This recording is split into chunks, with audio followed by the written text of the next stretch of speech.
guys, so I just figured I would kind of show a little bit more realness to what goes on in our daily life.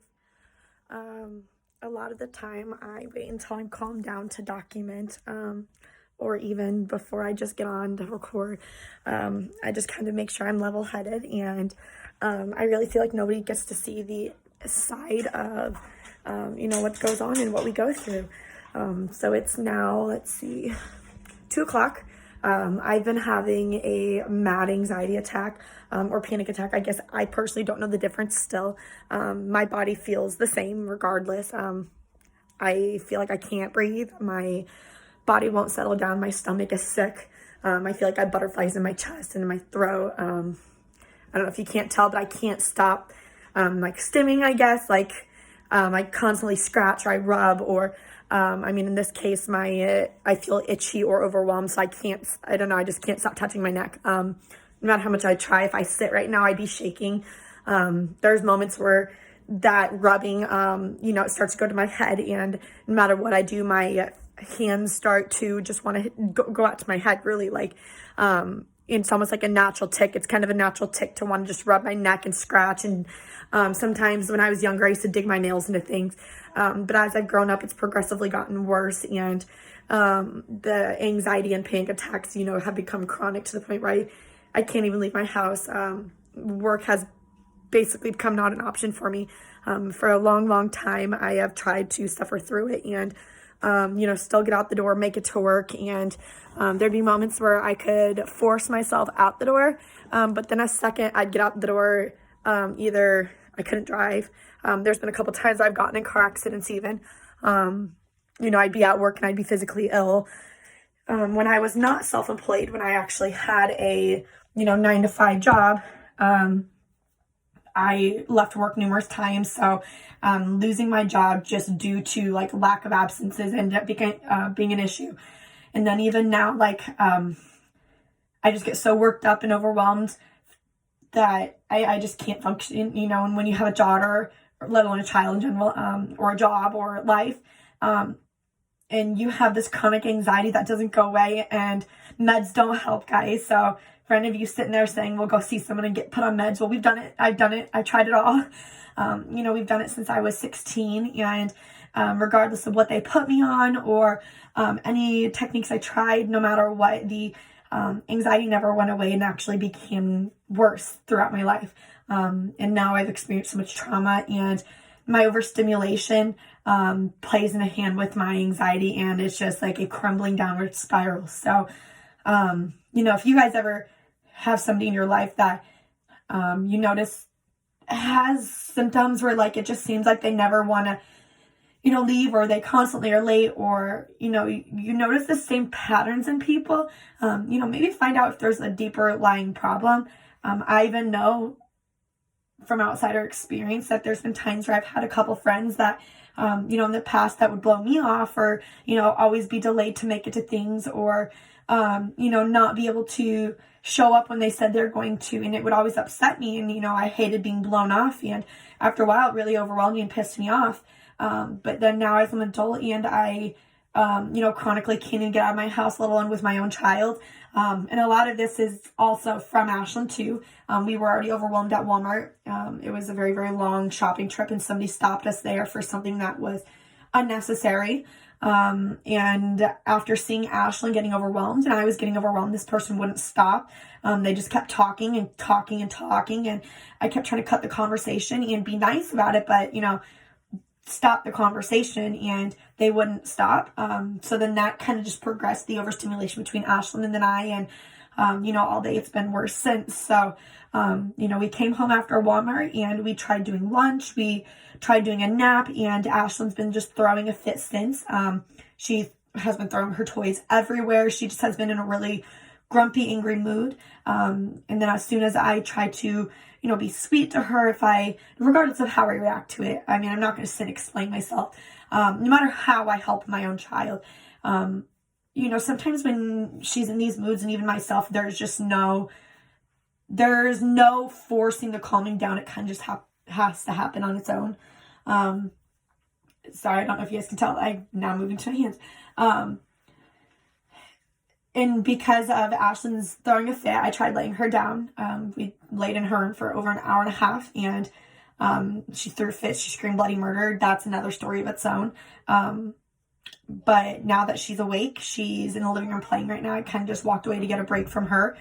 But she's still throwing her fit. She'll have moments where she'll be happy and playing, but then, just 2 seconds later, her overstimulation comes back and then she's throwing a fit. And, while I'm mom and I'm still trying to help out my baby and her behaviors and, help her through it, I'm also going through the same things my child's going through. So, that's kind of why we're both going through the process right now of getting diagnosed and evaluated. My biggest thing I've learned from this whole process is, going to this evaluation and getting a, diagnosis. To some people think that's solving the problem, and it just means seeing a doctor and you get labeled with something and, oh, there, it solves your problems, everything's solved. But really, that's not how it works. And I even thought that that's maybe how it worked too. And I was very misled when I was walking into the process. We've done our full evaluation last week. We're still waiting to hear back on everything. Because of the numerous doctors we've talked to, everybody has confirmed that somewhere on the spectrum we do fit. However, the more you learn about what autism spectrum disorder is, and if you really look at it in a hindsight with other disorders or mental health illnesses, the research I've been doing kind of shows into play that it's all chemical imbalancing. It has to do with, different things in our brains that are not wired right. The chemicals may not be balanced right. Some people may be deficient with some receptors in their head. I mean, it can't all just be related on chemical imbalance, but the chemical imbalance sometimes is from a lack of receptors in your head. And, and those receptors are depleted themselves. Then when you start to have children, well, then that's why our children are starting to have more things that they need addressing. And basically, it's just become a vicious cycle in our society, I guess. I don't know what word I'm looking for that. But that's basically, in my opinion, in what I've learned through all this, and even talking with other people going through, late diagnosis with autism, or even a few people on different mental health perspectives. And myself, I've been diagnosed with everything. When I was 16, they told me I was major depressive disorder. I had OCD. They said I had anxiety. And then I had insomnia. And then since I was in second grade, if not younger, since I can remember, I've had stomach issues. So, they've all been labeling me with this and that and this and that. But instead of, giving me the productive tools to help me fix what was going on, they just wanted to label me and honestly kind of punish me with the labels they were making. I feel like as humans, whenever somebody goes to a doctor to get a diagnosis, or before even that happens, even when somebody assumes you have a mental health disorder, for instance, bipolar disorder supposedly runs in my family. My whole life, people tried to label me and hurt me, actually, and phrase me with, oh, you're bipolar, you're psychotic, you're crazy, you need help, blah, blah, blah. Well, all they were doing is hurting me and bullying me first and foremost and abusing me. But instead of giving me the right tools we needed, they just kept making me feel more of a problem and worse for what I was going through. And I think that's the biggest thing that humans need to stop doing, is regardless of what somebody is going through, quit making them feel bad for what they're going through. They're obviously going through so much individually, let alone giving somebody else your negative opinion. If I'm having a mental breakdown and say I am crazy, I don't care. Don't sit and call me names. Because if you want me to get better, calling me names is only going to make it worse. So people with autism or bipolar disorder or, alcoholics, instead of calling them names and making the behaviors worse and progressively, putting them in denial and making them angry about it, well, why don't we, be there to support them, get them the tools, be their friend. And I get it. You can only handle somebody's behaviors for so long. But if you see somebody wanting productive change, that's the biggest difference. If somebody is repeating their cycle of abuse and their cycle of negative emotions or negative choices, in the way I like to phrase it, then those are people that don't care to get themselves better or get themselves healthier in the tools. But if you see somebody that is literally just sitting there struggling and they just need the tools, and no matter what they're doing, nothing's working, they feel like they've exhausted every option. Well, instead of sitting there and saying, well, you say this every time and you've tried this, but you say it doesn't work. Well, maybe they have tried it. Maybe it hasn't worked, because I am that person. For years, everybody has been telling me, well, try this or that for Ashlyn, try this or that for yourself. Go get yourself help. You need to do this or you need to do that. But all you guys have done is made it worse, really. And don't sit here and tell me, well, you're a grown adult and you can handle your own problems. Guys, we're human. We all have problems. But if you're sitting there constantly being depleted by other people when you're trying to get better, well, that's going to put you further back. And then when you're already getting further back because of your situation, and then you're just reaching out for other support and guidance because you truly feel as if you're stuck in your situation, and then those other people are just putting you further back in your situation, well, guys, that is why our world is so corrupt and messed up. Bottom line. I know I'm rambling at this point, but this whole message is just to get out that, I had a really bad anxiety attack earlier today, and it caused me so functionally anxious and functionally sick. And my daughter even, she was already having an anxiety attack from it too, but we were feeding off of each other just because of, we were both overwhelmed in the moment of that person talking to us. And then as we were both trying to calm down throughout the day, Ashlyn's body wasn't allowing her to calm down. And so then it would get overwhelming for me as mom. And then at that point, then my body started getting overwhelmed because my daughter won't calm down. And then that's not fair to my own body because, my poor child is going off from what other reason or what unknown reason. And now I can't help her because I can't even be there for my own self, let alone my child. So anyways, guys, we're human. Love one another. Stop making people feel horrible for what they're going through. It's none of our business, truly, to make somebody feel horrible for their own demons. I mean, I don't know what words to use. I feel like people won't understand my thought process no matter how it comes out.